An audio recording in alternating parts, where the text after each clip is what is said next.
এর কারণে তুমি স্ত্রীর সঙ্গে ভালো ব্যবহার করো, স্ত্রীর সঙ্গে কোনো সময় খারাপ ব্যবহার করিও না। কারণ ওই স্ত্রী যদি তোমারে ভালো সার্টিফিকেট দেয় তাইলে আল্লাহ রাব্বুল আলামিনে তোমারে ভালো সার্টিফিকেট দিবা। নবী করিম সাল্লাল্লাহু আলাইহি ওয়াসাল্লাম ফরমায় খায়রুকুম ওই ব্যক্তি আল্লাহ রাব্বুল আলামিনের কাছে সবচেয়ে বেশি প্রিয় যে ব্যক্তি তার স্ত্রীর কাছে প্রিয়। সুবহানাল্লাহ। তাইলে স্ত্রী যদি ভালো হয় তাইলে কি নবীজির হাদিস অনুযায়ী বোঝা যায় যদি তোমার স্ত্রী ভালো সার্টিফিকেট দেয় তাইলে কিয়ামতের ময়দানে আপনি যাইবা, যাওয়ার পরে ওই সার্টিফিকেটটা আল্লাহ রাব্বুল আলামিনের কাছে পেশ করবা। কি সার্টিফিকেট বলে? স্ত্রীর ভালো সার্টিফিকেটটা। ওই সার্টিফিকেট যদি ভালো আল্লাহর কাছে দেয় তাইলে আল্লাহ রাব্বুল আলামিন কি করবা? কারণ ডাইরেক্ট থেকে একটা সার্টিফিকেট ইস্যু করবা।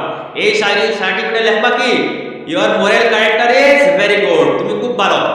এই স্ত্রীর পদের থেকে সার্টিফিকেট পাইলা জানি এর লাগে স্ত্রী যদি ভালো হয় তাইলে তুমি ভালো।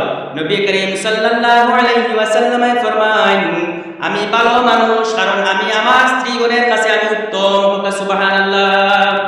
তাইলে আমরা বোঝা যায়, এমন দেখা যায় ইলাও নিজের খানে শুনছি শোনা কথা যে পরিবার থেকে যে সময় বাইরে গেল মানুষ, জামাই ঘর থেকে বাড়িয়ে যাওয়ার পরে উঠে বললো বলা ঘর থেকে বাড়িয়ে গেছে। নাউজুবিল্লাহ।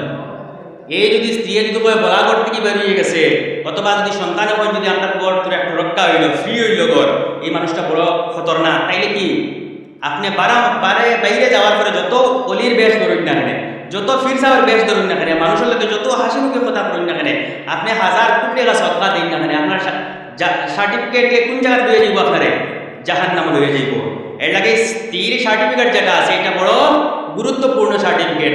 এর লাগে স্ত্রী সার্টিফিকেট লওয়ার দরকার আছে না? নাই আছে। এর লাগে তারা সার্টিফিকেট পাইতে হইলে তারা লাগে ভালো ব্যবহার করিয়া না খারাপ ব্যবহার করিয়া? ভালো ব্যবহার করে। এর লাগে সব